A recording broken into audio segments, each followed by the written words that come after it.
What is up, everybody? It is Code Breaker 146 up in this bizzle my nizzle, and we doing this WrestleMania 33 review big time here. You can't see it, but the pic has got a Razor Ramon jacket on, and it's freaking saucy. Okay, so WrestleMania 33 happened, and we're gonna get into it, and we are gonna talk about it. We're gonna review the living hell out of it. Is that a thing? Because I don't know if it is. The living hell out of something? I'm not sure. I didn't want to go too graphic. Thank you for saying my jacket is saucy, because that made me feel happy. That's good. That's good. It's a very nice jacket. We have some news to reveal at a later date, and we are not going to reveal much later date. Much later. Yeah, it's not the time yet. It's not the time. No, absolutely not. So yeah, first off, we had the pre-show, and opening the show with Neville and Austin Aries was a good idea, but still, like, go ahead. You want to talk about? I'm sorry. Before we get into this match, I would like to discuss the stage, the atmosphere, the crowd. Like, it was A1. Yeah. Can we be honest? Was that your favorite set of all time? Mm-mm. What is your favorite set of all time, if I ask? My favorite set of all time, honestly? We'll go WrestleMania. We'll just go WrestleMania sets. Well, yeah, WrestleMania set. Okay. Probably 24. Same venue, but just like a tower was so cool. And I think, I love 17 too. I just love the fact that the WrestleMania, like, 17 banners just kind of draped. And it was so simple, but it looks so damn cool in the Astrodome and how it's so circular and all that kind of stuff. I mean, that's my personal favorite set. I mean, it's a beautiful set. Top 3 for sure. And they did a really good job. Most expensive set that $5 million that Vince ever paid for. And I think it's good though, because if they kept going with the whole 31 and 32 set, which is just like 2 panels and like a WrestleMania sign on top of it, like it's okay, but like it needs more.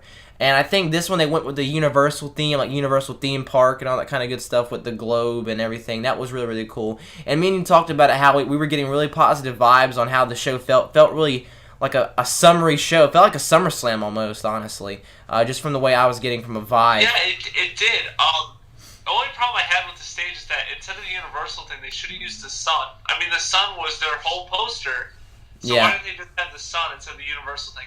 But that was fine. My top set in WrestleMania is 19, because I just love the huge little stick thing. Like the triangle, yeah. Yeah, the tower, like, sets, and then the ramp was kind of curved. Yeah, that was really neat. That was pretty cool, especially for a baseball field, like a baseball stadium. That was really unique for that time in Seattle.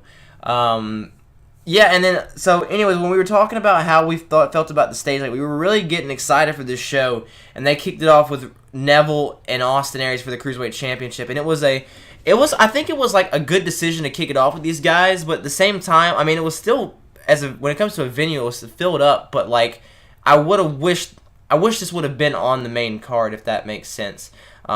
Because I feel like these guys kind of deserved it. I mean, Neville's been killing it on 205 Live, all that kind of good stuff, and Aries is great.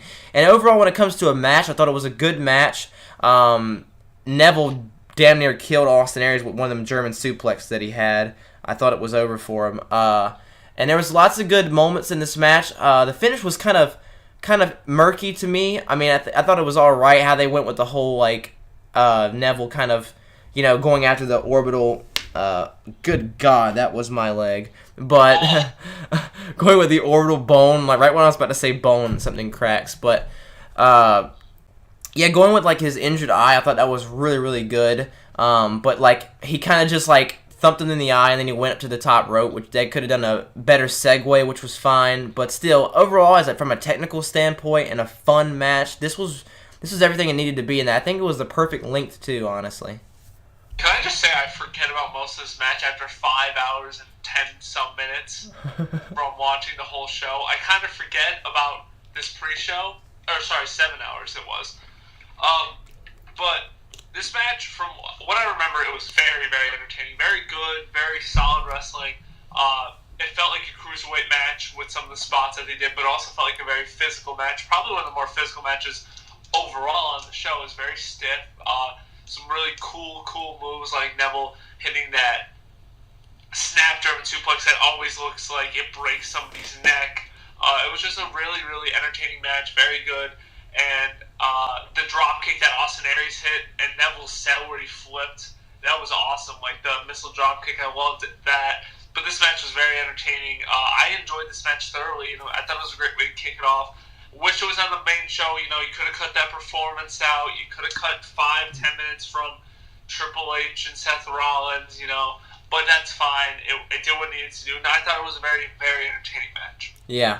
And then we moved on, legit 5 minutes later, we had the Andre the Giant Battle Royal. So I took a piss break, and then they were loading guys into the ring, and I was like, oh my god, And then, at that point, they still had 40 minutes to go. I was like, are they really just going to predict matches and do video packages for the last 40 minutes? Which I was a little confused about. And then, obviously, we'll see later in this review when we talk about the rest of the pre-show. But this Andre the Giant Memorial Battle Royal, probably the worst one they've done out of all the Andre. This one was awful. Honestly, I think, this was just a lame Battle Royal because Big Show, it's his... apparently this is his last WrestleMania. And what a horrible way to go out. I completely agree. He went out in the first minute and a half. And by the way, Braun Strowman threw out, they threw out half the whole ring in the first minute, okay? Which was kind of sad. And a lot of the guys that had names were just there. The Usos, American Alpha, they were just dudes in the match. They weren't really a factor at all in this match. And the guys that you thought would be a factor, Sami Zayn, Braun Strowman, and Big Show. Guys, Sami Zayn fought for his career on Monday Night Raw to be in this match, and he didn't even win it. He was in the last 5, but the last 2 were Jinder Mahal and Mojo Rawley. And not only with that, Braun Strowman, yes, it took the whole ring to eliminate him, and he eliminated a lot of people, and he was somewhat protected, but Braun Strowman was legit out in 2 minutes. They could have done a lot better with the story and a dramatic standpoint between Braun and Sami Zayn. That didn't happen. You had to have this whole little sports celebrity factor with Rob Gronkowski and all that kind of good stuff. And I also loved how the security guard actually thought that he was a real fan. That was hilarious. I felt so bad. They ruined that kind I've never seen that happen before. Yeah. I've never seen a celebrity try to come over and then try to stop him. I thought that was absolutely hilarious. But oh god, this match, what the hell? What happened? Big Show just gets eliminated quickly. Now, when Braun started just dumping people, yeah, I understand they didn't really get the WrestleMania moment, but who cares? Braun was looking great and dominant. And him and the Big Show, you're like, oh, this is 2 monsters. And then when they faced off, oh god, Braun is calling me, telling me that I better talk good about him. You know what I'm saying? No, but Braun and Big Show there started eliminating people, they started destroying people. And then they, had that stare down. And when Sami came in, I was like, oh, this is great, Yep. Then they just eliminated Braun eliminated Big Show. And then everyone eliminated Braun. And I was like, what the hell? How did the Chinese guy get further than Braun? And I was very annoyed by that. And then I was like, well, then Sami obviously has to win. And then out of nowhere, Mojo Rawley, Jinder Mahal, and Killian Dane are the final 3. That's a horrible final 3, honestly. Now listen, Killian Dane isn't terrible, but why? Come on now. No, I was like, this out of all the NXT... My bad to cut you off, by the way. Sometimes this connection, it kind of overlaps us, but, I don't understand, out of all the NXT guys, they could have put Ty Dillinger or Almas or somebody else in here. Not Almas, never Almas. I hate Almas. You know what? I don't understand why. I think he gets too much hate, and I think it's just his writing and what he's been put up against, okay? Anyways, sorry. I like Almas, and that's how it's going to go. I don't think he's horrible at all. I think he does a good job whenever he's in the ring. He's kind of lame otherwise, but either way, okay? They could have done somebody else besides Killian Dane. And here we had Jinder Mahal as the final 2. I'm all for making new stars, and it was... I guess it's okay that Mojo got the win. It's a big win for him if they do stuff with it in the future. But still, how... I'm just depressed that Braun and Sami and Big Show weren't the final 3, and they could have done a lot more with that. But anyway, we've talked too much about this Battle Royal that was trash. And let's move on to another match that was garbage. Ambrose and Baron Corbin for the Intercontinental Championship. I'm just going to admit something real quick. Okay. Did not see this match. Didn't even know it was happening until you texted me. And then I was like, oh shit, there's a match on. But then I thought, my family's over for a nice little visit, a quick little visit before Mania starts. Goodbye, Intercontinental Championship match that I do not care about. Mm-hmm. I know the title's not going to change because it's not on the main show, so I didn't watch it, and I kind of feel bad about it, but I did not watch it, so you can say all the analysis you want about this match. All I saw was that Baron Corbin punched Ambrose. Nice. Thank you for watching at least the one punch of this match. I respect that in your journalism. Very thorough. But we had Ambrose and Corbin, and honestly, they could have done a lot better on a SmackDown. They really could have. If you would have gave these guys 15 minutes on a SmackDown, it would have been a lot better. I don't know if it was like last minute and how they got bumped down to the pre-show that that kind of altered their performance. Ambrose did try. You saw him trying a lot, but a lot of the fault goes to Baron Corbin, which is kind of strange to say because Baron Corbin's a star, but I don't know if like this WrestleMania and his performance here at Mania, I don't know if it translated well from like an arena setting to a stadium setting, if that makes sense. I just, I don't know. Baron Corbin, he tried. I mean, they both tried. They had one bad botch where Baron Corbin goes for the deep six and like Ambrose is supposed to like land on his feet, but he kind of stumbles and it just looked kind of clunky. And it wasn't even a good TV quality match, honestly. Not many moves were performed from both guys. Ambrose got the win with the dirty deeds. 1, 2, 3, Ambrose wins, yada, yada, yada. I mean, guys, you've seen how far Ambrose has fell down the card from wrestling Brock Lesnar at Mania 32 down to being on the pre-show and the Intercontinental Championship. And it's also a damn shame that The Miz is not Intercontinental Champion and how the fact the IC title is on the pre-show. But, yeah, kind of sucks, but, I mean, it's good that this wasn't on the main card because they kind of snuck up the joint with this one. And I'm not shocked that WWE is getting behind Ambrose anymore. So, you know, good for them. After some sip of some water, we moving on to the main card, which we're gonna try to fly through some of these and give some little analysis because we're at 11 minutes. I don't want to spend an hour on this show because we definitely could. We got Styles and Shane McMahon. Not a no-holds-barred match, a regular wrestling match that turned into somewhat of a no-holds-barred match. Really good interaction between both these guys, and I think I'm not, too bad of a person to say that this was the best match on the show. Personally, I think it was. I disagree with that. Okay. Because this is not. I'll get to what my best favorite match of the night. This was probably the best match of the show, but it wasn't my favorite. Okay. All I'm gonna say, because I just didn't enjoy it completely bell to bell. I did enjoy most of this match, though. Like, there was nothing wrong with it. Just there were some dead spots, and there was a little bit of too much offense towards the end for Shane McMahon for me. Okay, yeah, I definitely see that. A little too many counters, I didn't think he should have kicked out the Styles Clash. I thought that should have been it there. I mean, I understand that they wanted to get a couple more spots in, but it really wasn't needed. But let me tell you something. Meanest ref bump I've ever seen in my life. That was a very well done ref bump. I mean, Shane ducks down. I think Kyoto is legitimately injured. Is he in the hospital? Where is Kyoto? I want Styles and Kyoto at the next SmackDown pay-per-view. This is huge. This is huge. Yeah, dude. Let me tell you, like, that was absolutely wild.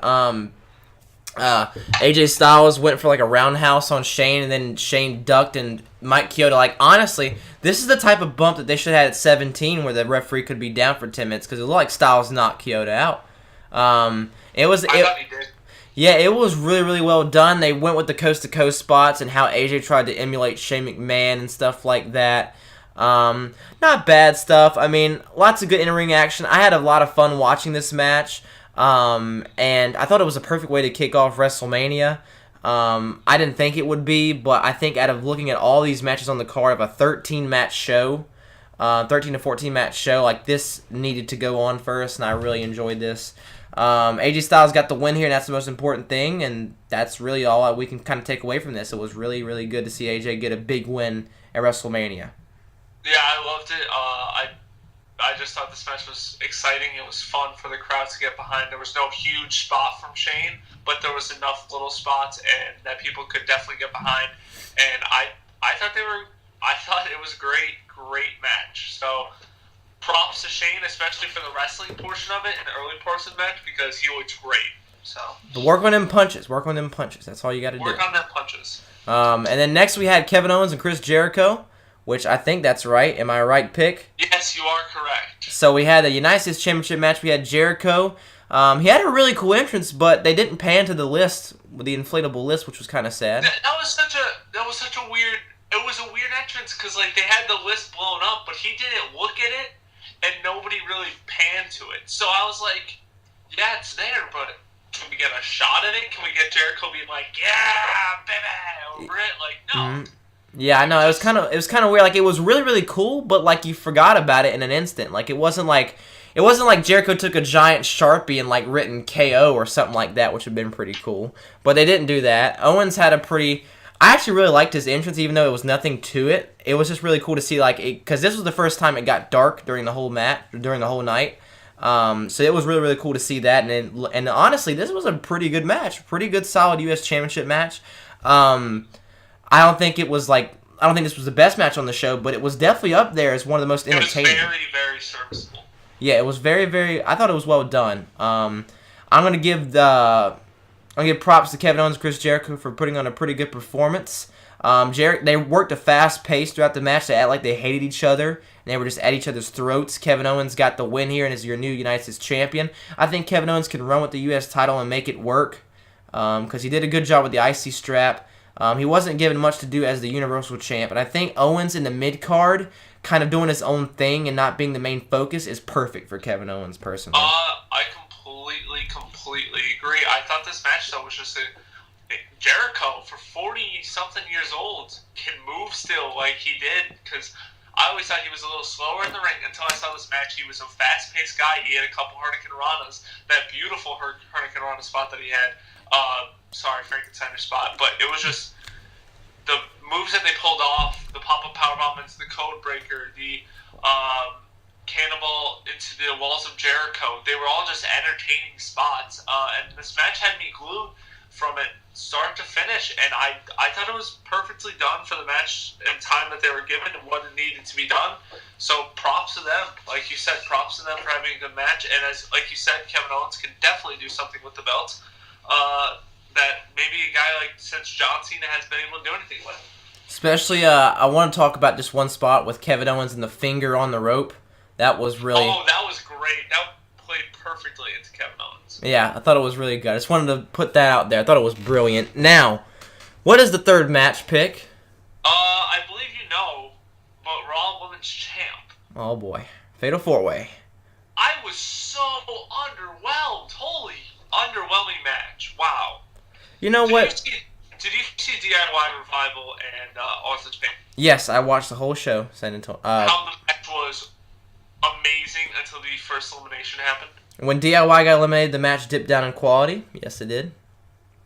That's how I felt when Nia got eliminated. I thought it was great before Nia got eliminated. I thought they were doing a lot of great stuff with Nia and how she was so strong and looking strong and being strong and how they all had to gang up against her. But as soon as they hit that powerbomb, I was like, oh, Nia's going to kick out. And she doesn't. And, I mean, yeah, it's a cool spot, but Nia could have kicked out, rolled to the outside of the ring. We could have had those three females fight, and then you could have brought Nia back in and had Charlotte have, like, a big elimination or Bayley have a huge elimination on her. You know what I'm saying? It was just disappointing. Yeah, I definitely agree. I think like just having her kind of get eliminated by the powerbomb and the three-lady stat on top of her, I didn't think that was perfect for her. I think it would have been a lot cooler if you would have had, they took Nia Jax out, maybe put her through a table or something like that, and then have like a big comeback where Bayley has pinned Charlotte, and maybe she even pinned Sasha, but she's got to go through the big Nia Jax who's like reawakening, and it'll be really dramatic to kind of see the David versus Goliath, or, you know, with women obviously. But like... It would be really, really cool. Then Sasha got eliminated to like a half-exposed turnbuckle. That was a little weird. And I don't think the crowd even picked up on it too. I bet the crowd from a live audience perspective was like, okay, Sasha just hit the turnbuckle and now she's out. WTF, what? And then Bayley kind of also used the turnbuckle to her advantage, and then she got the W from the Bayley to belly. Just kind of anticlimactic. I mean, they didn't get a lot of time, not as much as they did from 32. They got 13 minutes. 13 minutes. 13 minutes, guys. I mean, I don't think that was, like, too little, but I just think there could have been a lot... I think they could have done a lot more when it comes to, I think the time was fine, but just the eliminations and how they were structured, it was just not it wasn't an entertaining match for me. I didn't think like, oh wow, this match is great. I thought, that's it?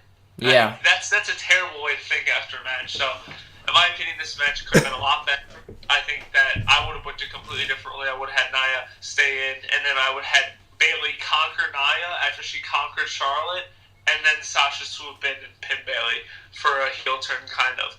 So that's that match. The next match is the Raw Tag Team Championship, a ladder match, and oh boy, what a mark out moment. How pissed were you when the New Day said they came out? When they came out and they said we have another team to add, and you thought it was going to be that. How pissed were you? I was like, I mean, I didn't think it was going to be them, but then I realized that they had their wrestling gear on, and I was like, wait a minute, don't you dare, okay? And when that Hardy Boys theme music hit, I didn't care if they were broken or not. I marked out. I was so happy. But even like technically, they're still broken. Matt Hardy was in character the whole match. You know, I mean, he was still doing his like delete thing and how he like does that whole thing with his hands and stuff like that. Like his great job. But like, wow, probably. Honestly, I think this is the moment. Like, it's the highest of the high that WrestleMania got. I don't think there's any debate personally to me. I think this was the best moment of WrestleMania, honestly. Yeah, I agree with that. Because I mean, the guys have been gone since what 6 to 7 years, maybe more. 2010, Matt Hardy left. And Jeff left like a year prior to that, I believe. Yeah, a year prior, so 7 or 8. Yeah, so they have been gone for a long time. They got a crazy standing ovation. I mean, also. Props to the Hardy Boys for wrestling the Young Bucks at ROH Supercard of Honor in a ladder match and then going back to back. Yeah. Honestly, that's amazing. Most of these guys are up there a little bit in age. They've been wrestling for about 20, 25 years. So to go and do that back to back nights is a testament to their work ethic. But I had to say I did mark out more. And I mean, Matt Hardy's been killing it, but when Jeff came out with a towel on him and he was just dancing around, I was like, I was brought back to like my 9-year-old self. I was like, this is so cool. Like, look at Jeff Hardy out there. Yeah. And Matt was just walking down like, But the thing is, in the interview afterwards, Matt was acting very, he was acting like a Cameron, North Carolina boy. So I think they're going to split them off in the draft. Matt's going to be broken, and Jeff's going to put on the face paint, and then that'll be an interesting little... I would definitely love to see Matt go to SmackDown, because I think he can really put a... Like, I think on Raw he would kind of get lost in the shuffle. I think if you put him on SmackDown, he could be an awesome Intercontinental Champion. And I think he could definitely... I mean, I don't know how far they want to push Matt, but, like, in the right circumstances, him and a Bray feud could definitely be entertaining as hell. And... I mean, who knows? Jeff Hardy could be a really good step for the U.S. Championship on Raw. I'm personally, because last night I just freaked out when I saw Jeff climbing down. I was like, put the strap on him right now. I know. I was hyped. Going in there, I was like, Enzo and Cash should go over, but when the Hardys came out, I said, damn it if Enzo and Cash go over. The Hardy Boys need this one, okay? Like... Yep. And it was so cool. I mean, I was just so, like you said, I was so thrilled to see Jeff Hardy do his dance thing that he does, and with the lightning bolt thing that he's got going on, and like on his that ladder spot that he did though, he only hit Cesaro, and it looked like he just collapsed his neck, and I was like, all right, Hardy's returning Jeff's dead. And then I was like, okay, well, I guess they're out, and then all of a sudden, you see Matt grab both of the straps, and then. After the match, a delete chant breaks out and throughout. I mean, it was so awesome. I mean, like, not only the Hardy Boys, but the other 3 teams worked their asses off, too. Oh, yeah, no, definitely. It's just the Hardys overshadowed this. Yeah, but, like, most definitely. The other 3 teams were just incredible. This match was very, very fun and very good. It was so nostalgic to see the Hardys, but what a moment. What a moment. Yeah, I think this is like we said, we talked about this. The first 3 out of the 4 WrestleMania matches were great. Were really, really good. And it was a great start to WrestleMania. I mean, the Fatal 4-Way could have been better. And it wasn't horrible, but it just was meh, you know? And now now after this one, this to me is where the show fell off. And what's the next match after this one? Speaking of moments, we had a moment after this match that was probably about 5 minutes, 5-10 minutes, it seems like. We had Maryse and The Miz versus Cena's. The Cenas now, as they will be known. The Mizanins versus the Cenans. The Cenans. Oh my goodness gracious. Okay. Well, there's not really much to talk about the match. The babyfaces won. The match was so weirdly booked, though. Yeah. What the hell was that? Cena was just being pummeled by The Miz, and Cena wasn't even in the match after that. Yeah. I mean, you kind of had to figure, like, Nikki was already hurt going into it, and Maryse hadn't wrestled in years, so you knew they weren't going to get physical, and, like, they were just stalling to fill time. I don't even know how long this match went, but... It went about 9 minutes. I think that's how short... That's, like, how short they can only make a Cena match. Like, and I think they just had... Like, Miz was just dominating and hitting kicks. Like, Miz was he was a fun guy when it came to, like, the audience and interacting with them. Yeah. But, like, there was only so much you can do with that. This match was not that great. Very poor, in my opinion. I mean, it's about as... It's basically what you would think a mixed tag match would be. But this is what... I mean, it wasn't the most important thing when it came to this. This wasn't the main focal point. It was about what happened after the match. Yeah, what are your thoughts on what happened after the match, Pick? A little creepy that Cena was, like, telling the story about Nikki was induced in a coma. Not coma, but, like, she was under something. I was like, all right. Pulled a Rick Grimes. She pulled a Rick Grimes. But, hey, you know, good for them. Happy for them. It may have been staged. It may have done this week before, I think, probably. But it wasn't bad. So have a happy and jolly day, Cena's. Good for you. Good for you. Good for you. And, so, yeah. They're going to be gone for a little bit after WrestleMania, which is going to be a little bit interesting to see how they fill the gap on SmackDown. I don't know when they're going to do the draft again, or if they're going to put it back like they did in the summer, or if they're going to put it in the spring of May. This case coming Tuesday. Watch out. I'm telling you. I think he's coming tonight here on Monday, but that remains to be seen. That remains to be seen. Now. So, not match of the night. Not match of the night. But. Attire of the night was in this next match. Okay.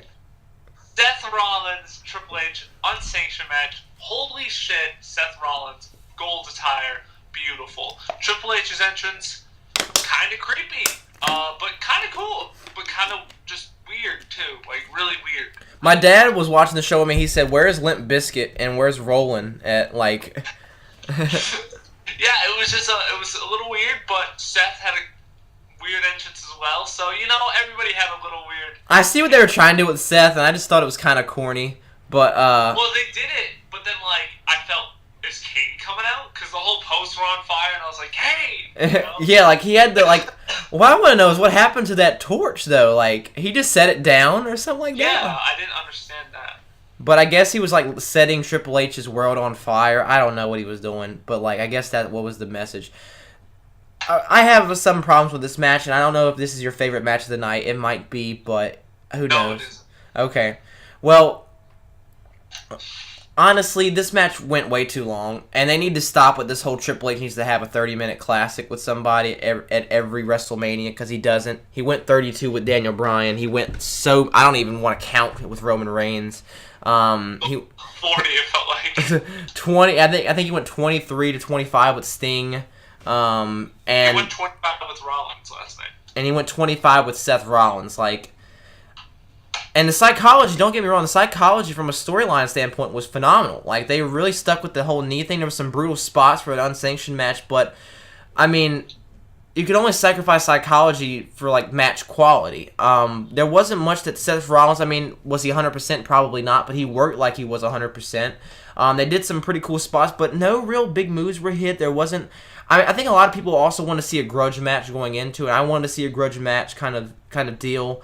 They could have gone for 17 minutes and like just balls to the wall and done some more knee spots and stuff. But I mean, it just kind of dragged on and some stalling here and there. I didn't need like 28 pedigree counters.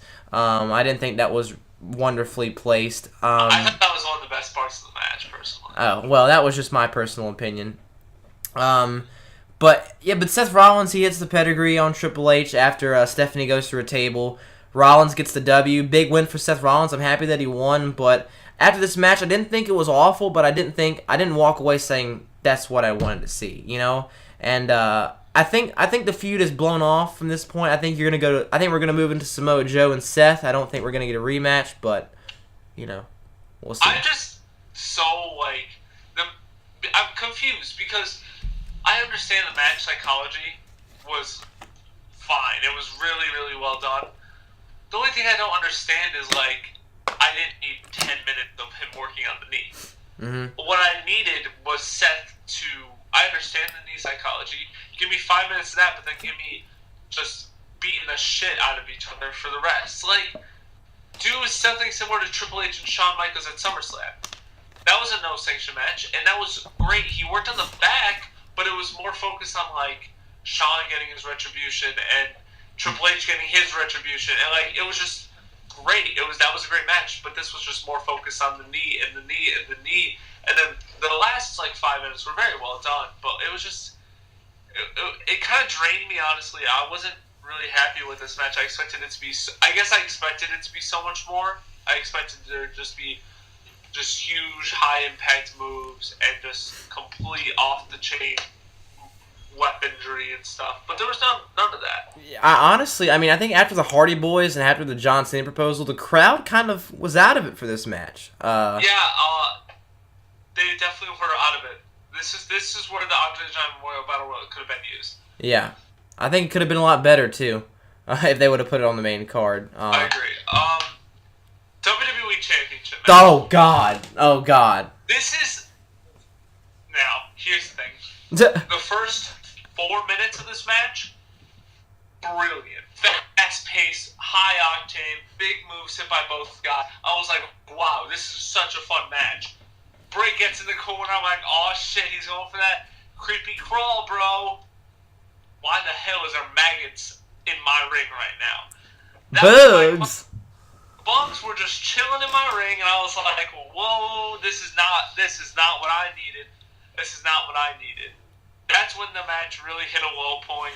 It happened 3 times throughout the match, and I was like, every time I was like, what is this? And I got more aggressive at each time. I was like, the fuck is this? Stop it now. Stop. So it was not a good match. Not a good match.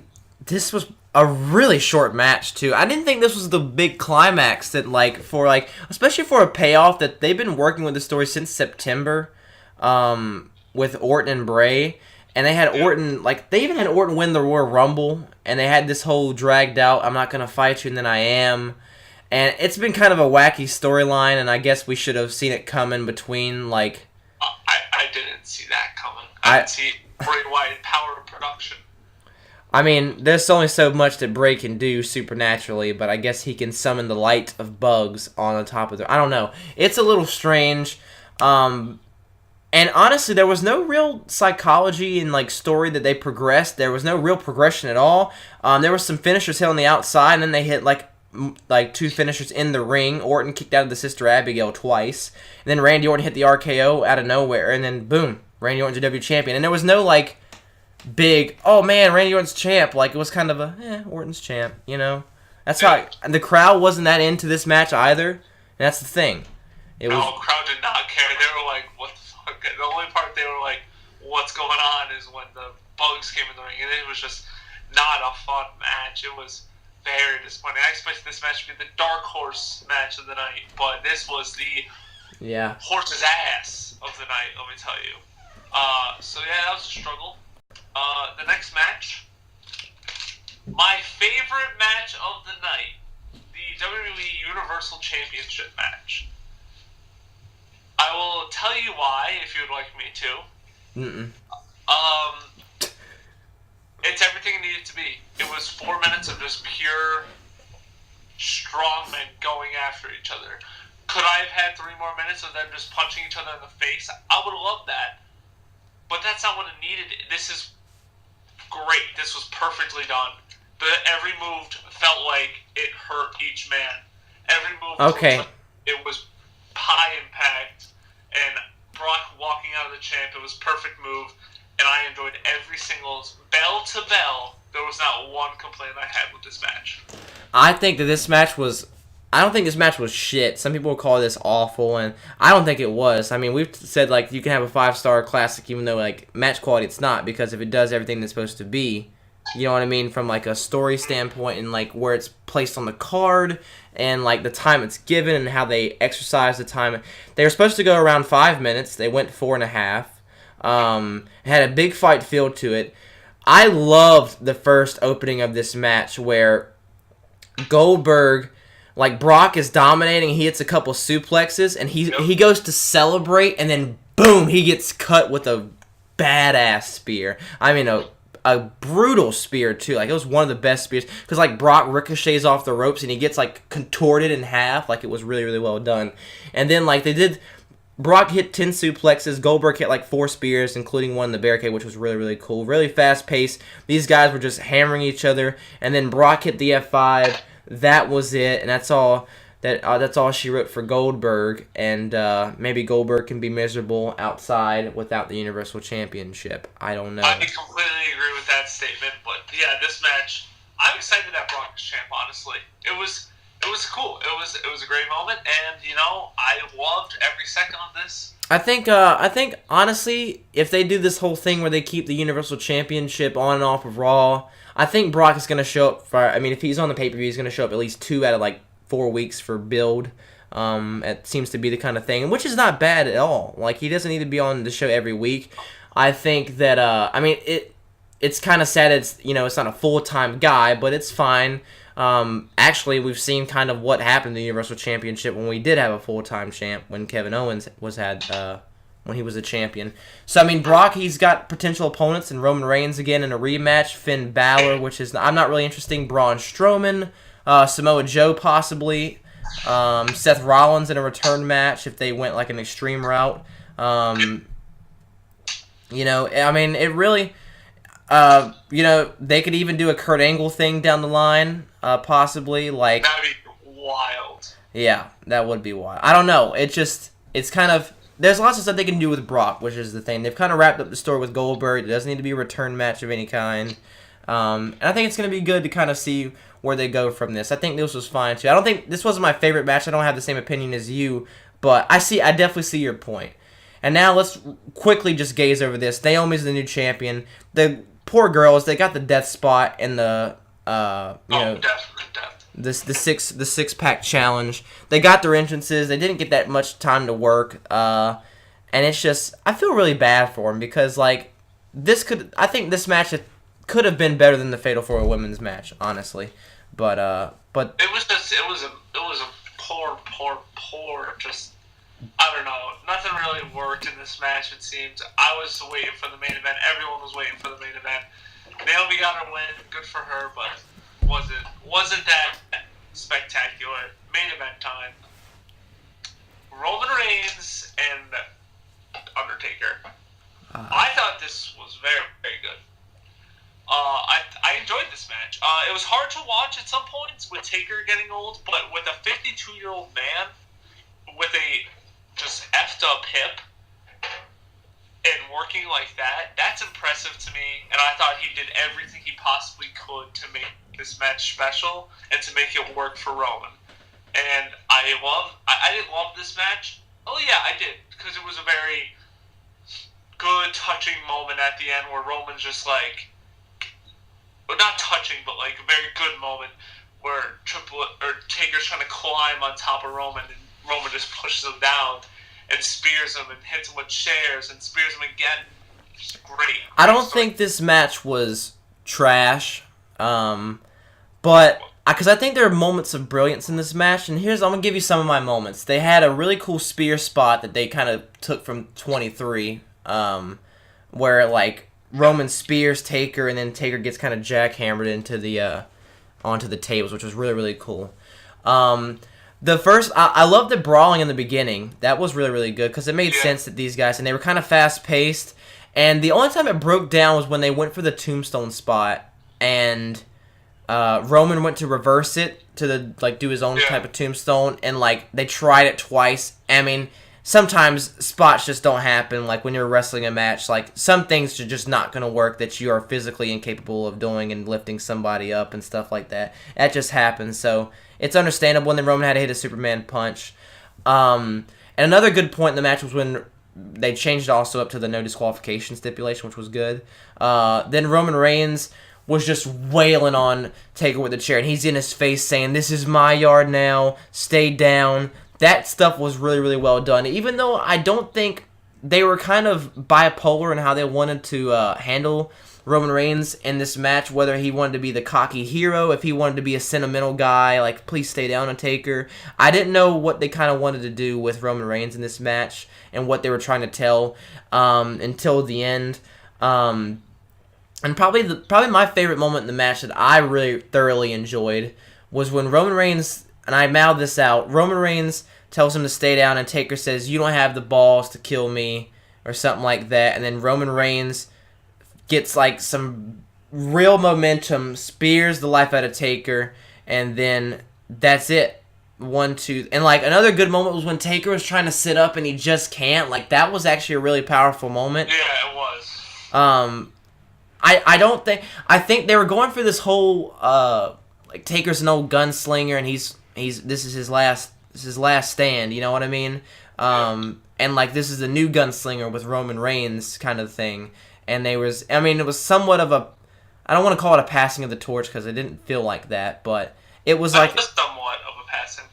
But it was kind of like a nod, you know what I mean? Like Roman Reigns is the new guy and Taker's been the guy for 30-something years, or 20-something years, in the business, and he's almost 30. It's been 27, so yeah. So 20+ years. I mean, he's been the standard bearer. I mean, he's seen lots of guys that they've tried to push and that hasn't worked. And he's seen the stars that he has made off of his name alone, and I don't think this match was bad when it comes to like a storyline standpoint. And I think there's some faults to this match for sure. And like there's some moments where it's pretty slow and like they didn't need to hit as many Superman punches. But I think the spears were well placed and how Taker wasn't gonna. I think that was fine. I think Roman could hit a couple more moves. And I think even when Taker's downfalls where he can't lift up Roman for the last ride, I think from a story standpoint, I think it still works for the match. Like I think like it's not a detriment, the fact that like it's kind of cool. I mean, I don't want to spoil anything for Logan, but this match had lots of Logan vibes of how like Undertaker's kind of like Wolverine and he's on his last leg and stuff like that, and he doesn't have that much time left, and yeah, I thought this match was I think it was solid. I think it was good as a send off that Undertaker could have given the fans, and that they could have done and pulled off in this match, and it was kind of sad to see Taker leave. I didn't get teary eyed. I didn't get too emotional, but I just when the show went off the air and they did the 3 gongs and the fade to black, I kind of like said, well, that's it, you know. That's bye Taker, you know. This question: favorite Taker moment or match? Moment and match, I guess. Well, Taker's my favorite wrestler of all time, and Jericho is a second. And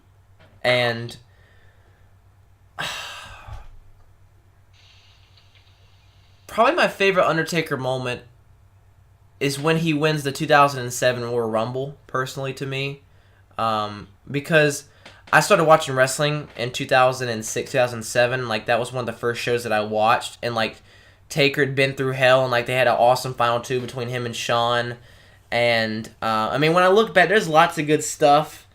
I don't know. Like, there's so many, like, that I could bring up, but I don't want to, like, just list 28 different ones and give you no answer. So, I mean, it's difficult. I mean, I've enjoyed Taker. Mine is the one where after he beat Jeff Hardy in the ladder match, because Jeff Hardy was one of my favorites when I was, like, 9 years old, and I remember watching that match, and I was like, wow, that's so cool. Yeah. You know, like, Taker gave him his respect, and that was such a fun match, and so good. So, that was one of my favorite Taker moments. Another one of my favorite Taker moments. Oh, my bad.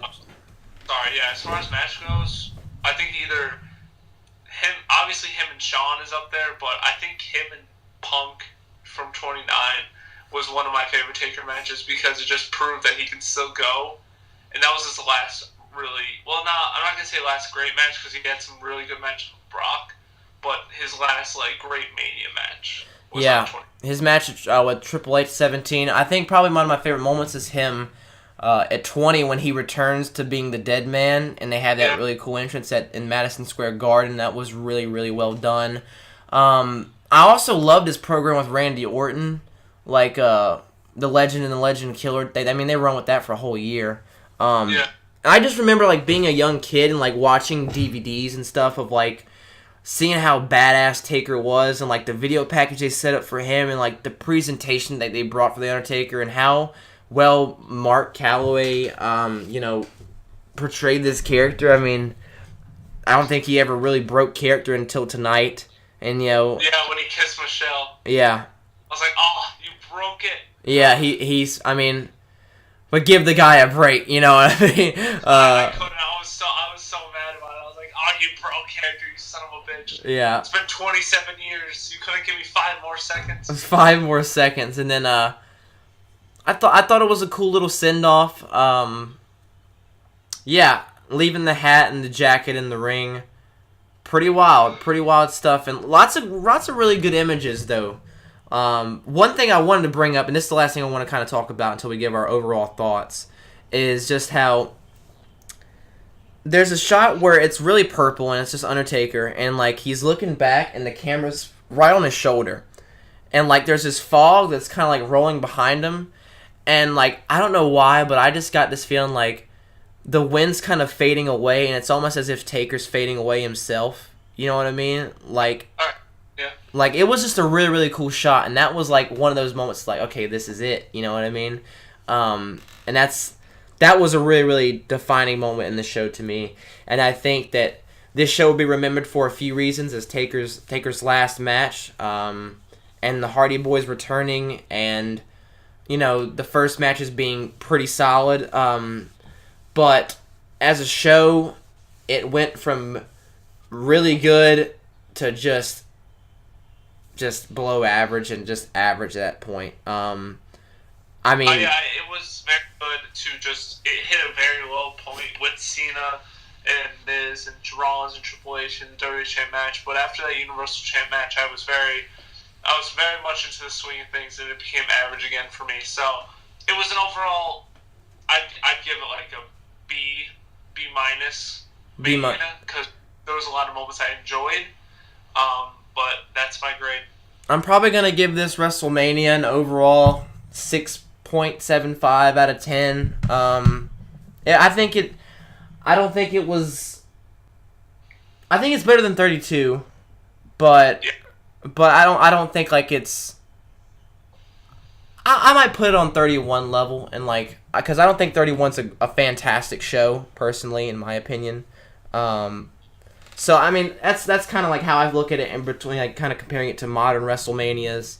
I just kind of sad to see Taker's gone, but I think it was time. I think it was time for the dead man to ride away.